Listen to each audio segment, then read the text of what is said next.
자, 의원님 앞으로 오시고. 오늘 기자회견 오신 분들 나와 주시기 바랍니다. 네. 여기 성명서나 순서지 갖다 드려. 저 뒤에 있는 거 갖다 드려. 성명서 순서지. 여기 발언하실 분 앞으로 서시고요. 옆으로 서고. 이쪽 한 사람 더 오세요. 탁 대표님. 이쪽. 자, 의원님 먼저 여기 있으니까 소개해 주세요. 기자회견 한번 소개해 주시고.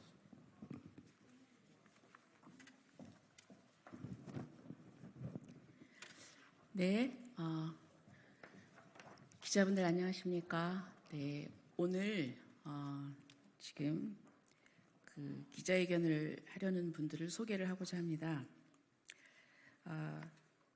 우리 이 주체는 수도권 기독교 총연합회인데요. 예, 최근에 이제 새로 대법관을 이제 추천을 하는 그런 과정에 있습니다. 그래서 최종적으로 결정이 될 텐데 대법관 중에 우리 젠더 이데올로기를 지지하는 그런 분들이 있어서 이 부분에 있어서는 수기총 그리고 또 기독교 단체에서 강력하게 반대의 의견을 가지고 있습니다. 그래서 이런 부분에 대해서 오늘 기자회견을 하려고 합니다. 저는 국민의힘 조배수 의원입니다. 그래서 앞으로 우리 주요셉 반동성애 기독시민연대 또 자유인권 실천 국민행동 공동대표이신 우리 주요셉 목사님께서 사회를 보시고 성명을 발표하겠습니다. 네, 감사합니다. 오늘 기자회견을 개최하게 돼서 감사합니다. 최근에 대법원 판사 3분이 퇴임하면서 3분을 새로 추천하는 상황에 놓여 있습니다. 그런데 지난번 우리가 대법원 앞에서 지난주에 기자회견을 통해서는 우리가 우려했던 4분이 다행히 9분 중 최종 심사에 올라가지 않았습니다. 그래서 마지막 9분 중에서도 우리가 살펴보니까 그 중에서 3분에 대해서 우려된 부분이 있어서 오늘 기자회견을 하게 됐습니다. 젠더 이데올로기를 지지하거나 또는 이미 결격 사유가 있다고 해서 문제가 있다고 거부된 분까지 다 마지막 9분 중에 한 분으로 3분이 추천이 되어 있는 상황이기 때문에 그 중에서 어느 한 분도 최종 3인에 속하면 안 된다는 반대 의견을 피력하기 위해서 오늘 기자회견을 하게 됐습니다. 그럼 오늘 첫 번째 발언하실 분을 모시겠습니다. 이용희 교수님이십니다. 바른교육교수연합 대표이시고 에스더 기도운동 대표이십니다. 네, 소개받은 이용희 교수입니다. 젠더 세상이 얼마나 위험한지 우리나라 사람들은 잘 파악하지 못할 수 있는데 우리 선진국 사례나 신문 기사를 가지고 간단하게 설명드리겠습니다.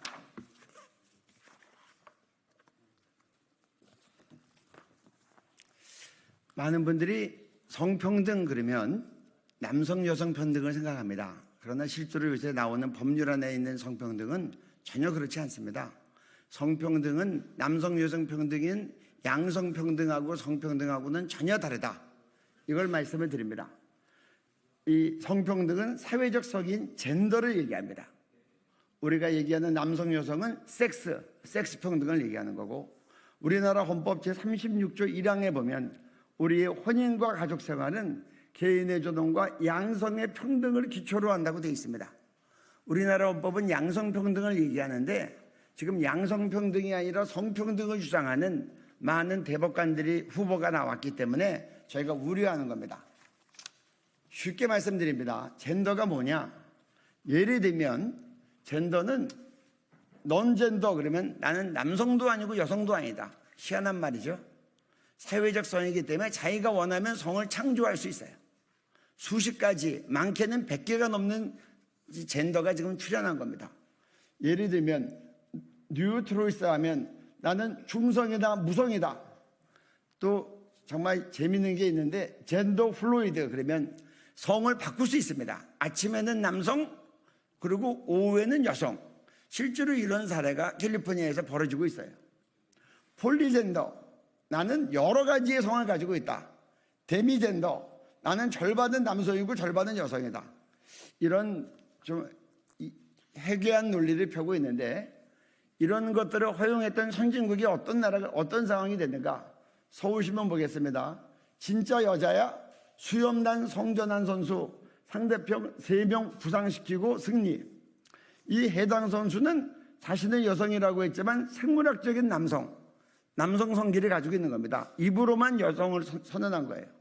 키가 182cm가 넘고 수염에 나 있고 상대방 선수들 3명이나 쓰러뜨리면서 승리한 겁니다. 여기 보면 남성 성기 달고 여자 수영에서 1등한 기록 다 지워달라. 여기 토마스라고 하는 남자는 키가 173cm입니다. 남자 대회 수영대회에 가서는 400입권밖에 안 냈는데 여자라고 선언하고 여자 대회에 나가서 우승을 한 겁니다. 이러니까 여자 수영 선수들이 이거 다 남성 성기 달고 출전한 선수들 1등한 기록 다 지우라고 항의하는 게 기사가 된 겁니다. 이 장면이 보이십니까?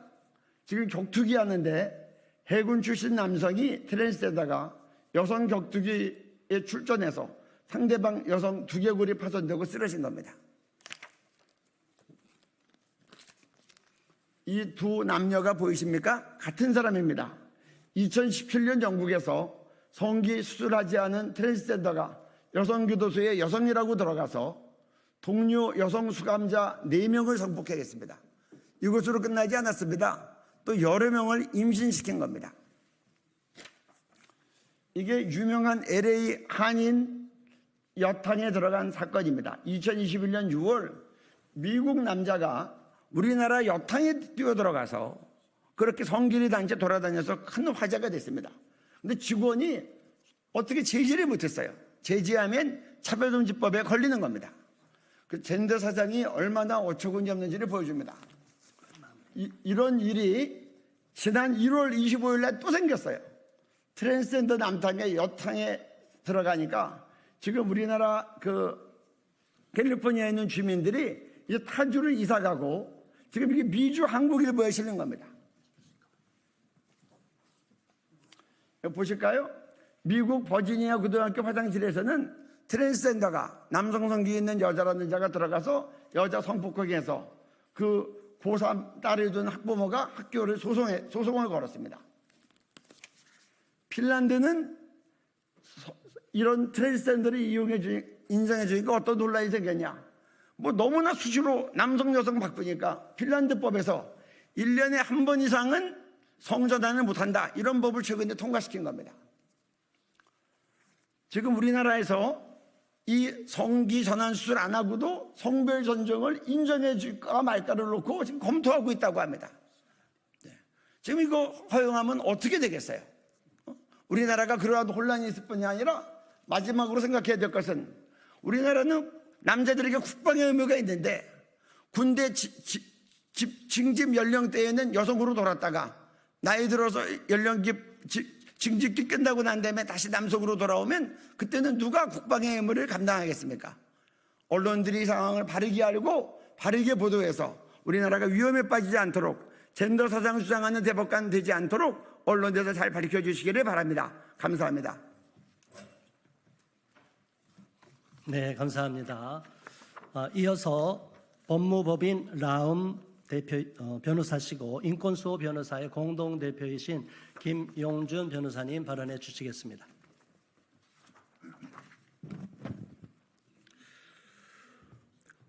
헌법적 가치인 양성평등을 해체하고 사회적 성별과 성평등을 확산시키는 것이 젠더 이데올로기입니다. 우리 아이들에게 얼마나 큰 해악을 끼치는지 5,000개 근거를 담은 저서 우리 아이 꼭 지켜줄게로 팩트체크했습니다. 이 정치적 아젠다가 사법부에 침투하는 것에 많은 우려가 있습니다. 먼저 젠더 이데올로기를 실현시키는데 사법부의 실질적 입법행위가 악용된다는 우려입니다. 그 단적인 예가 군형법 제92조의 6을 무력화시켰던 2022년 대법원 판결 사례입니다. 군형법 제92조의 6은 군대 안에서 동성애로 인한 병사들의 신체적, 정신적 피해를 막기 위한 최소한의 규정입니다. 그래서 국가 안보에도 중요합니다. 그럼에도 대법원 다수 의견은 현행법에 반해 군대 내 동성애가 합법이라는 취지의 판결을 한 바 있습니다. 이에 대해 대법원 소수 의견은 사법부에 주어진 법률 해석 권한의 한계를 벗어나 법규 제정권자의 입법 형성권의 범주에 속하는 사항에 이르기까지 개입했다라고 비판했습니다. 대법원 2019 도 3047 전원 합의체 판결을 보면 대법원 소수 의견의 비판이 공식적으로 나오는데 대법원 다수 의견이 젠더 이데올로기 실현을 위해 권한에 속하지 않는 실질적 입법 행위까지 했다는 것입니다. 이러한 비판은 최근 이슈인 건강보험공단 피부양자 자격에 동성애자 커플을 포함시킨 고등법원 판결에도 적용됩니다. 그런데 이런 사법부를 통한 젠더 이데올로기 정책 실현을 주도하는 것은 헌법적 가치보다 젠더 이데올로기를 중시하는 우리 법 연구회, 국제인권법 연구회 중심으로 이루어지고 있다는 우려도 큽니다. 전국 판사들 커뮤니티에서 불공정한 인사 조치에 대한 불만들이 언론을 통해 터져나온 바 있습니다. 헌법적 가치보다 젠더 이데올로기를 중시하는 국제인권법 연구회와 우리법 연구회 출신 판사들이 법원의 핵심 요직에 대거 배치되는 코드 인사가 단행됐다는 전국 판사들의 불만이 터져나온 것입니다. 이것은 사법부 내 공정성을 해칠 뿐만 아니라 젠더 이데올로기 앞에서 헌법적 가치를 무력화시키게 됩니다. 또한 헌법적 가치의 수호자 역할을 해야 하는 사법부가 정치적 아젠다 앞에서 헌법적 가치를 희생시키는 모습을 보인다면 사법부 신뢰를 넘어 아이들을 지킬 수 있는 최후의 보루까지 잃게 될 것입니다. 대법원 인사 추천에서 이러한 불공정한 인사 조치가 반복적으로 단행되지 않기를 강력히 요청드립니다. 그래서 우리 아이들을 희생시키고 여성 존재를 삭제시키는 정치적 아젠다보다 헌법적 가치를 우선시하는 사법부를 남아주기를 호소합니다. 네, 감사합니다. 이어서 성명서 낭독하는 시간을 갖겠습니다.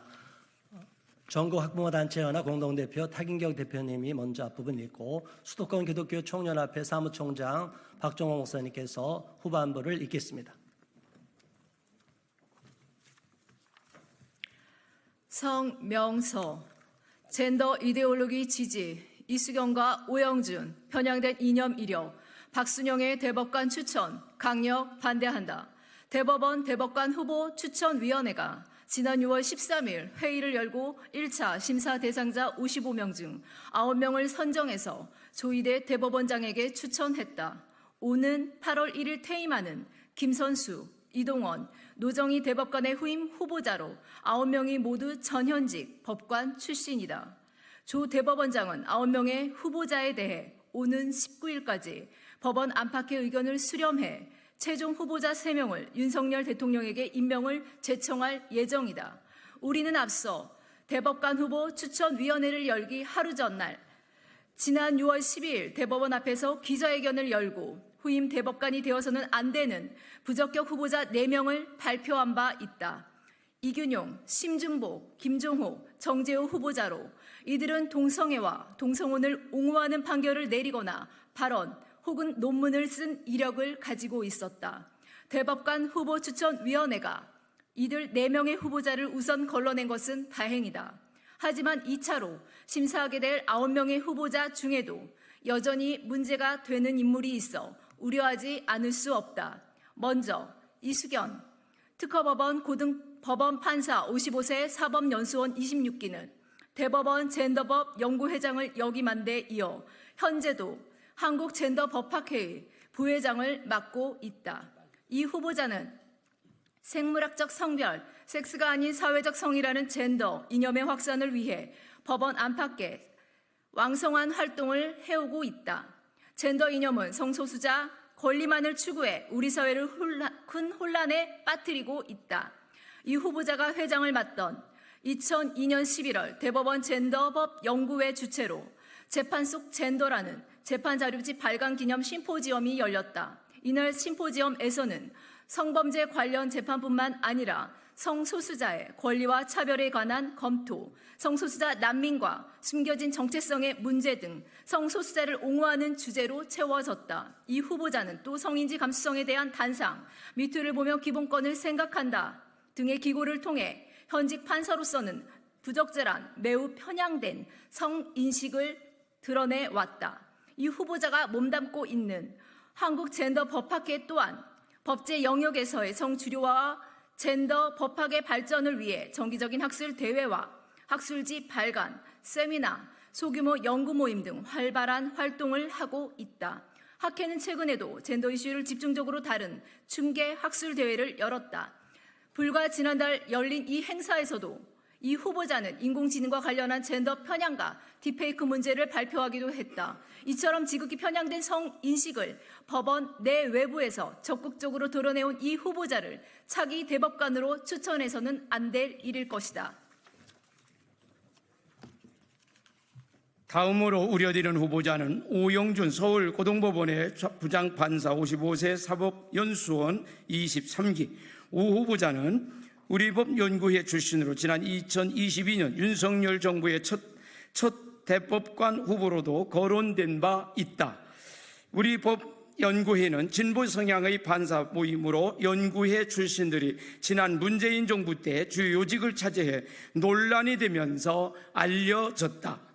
오 후보자의 아내인 김민기 부산고등법원 판사 53세 26기 또한 우리 법 연구회 출신으로 김명수 전 대법원장의 내부 인사 대법관 후보로 추천되기도 했다. 우리 법 연구회장을 지낸 김 전 대법관 때는 평양된 인사뿐만 아니라 연구회 출신 판사들이 편파적 재판으로도 큰 논란과 갈등이 빚어졌다. 이처럼 문제가 많은 우리 법 연구회 출신의 오영준 후보자 또한 차기 대법관으로는 부적절하다고 판단된다. 이 밖에 노동법 전문가인 박순영 서울고법 판사 57세 25기 올해 초 대법관 후보 추천 때에 대통령실에서 공개적으로 거부했던 인물이다. 김명수 전 대법원장이 지명한 중앙선거관리위원회 위원 이력 때문으로 알려졌는데 한번 거부된 인물을 다시 후보자로 거론하는 게 타당하지 않다. 법이 굽으면 나라가 위태로워지고 그 폐해는 고스란히 국민들에게 돌아온다. 그릇된 성인식과 평양된 이념을 지닌 사람들에게 우리나라 최고 법원을 맡길 수는 없다. 대법원은 국민의 여론을 수렴하고 이러한 후보자들을 신중히 걸러내어서 헌법 정신에 부합하며 올곧은 판결을 할 수 있는 대법관들이 추천되기를 바라며 다음과 같이 요구한다. 하나, 우리는 대한민국 헌법 정신에 반하는 그릇된 성인식과 젠더 이데올로기를 신봉하는 이들이 대법원을 장악하는 것을 절대 반대한다. 하나, 우리는 헌법 정신에 반하는 젠더 이데올로기에 경도된 판사 이수견과 오영준, 편향된 이념 이력을 갖고 있는 박순영 3인의 대법관 추천을 강력히 반대한다. 2024년 6월 17일 수도권 기독교 총연합회 수기총 동성원 반대 국민연합 진정한 평등을 바라며 나쁜 차별금지법을 반대하는 전국연합 진평년 건강한 경기도 만들기 도민연합 외 1200개 단체입니다. 이상입니다. 감사합니다. 이것으로서 오늘 기자회견을 종료하겠습니다. 감사합니다.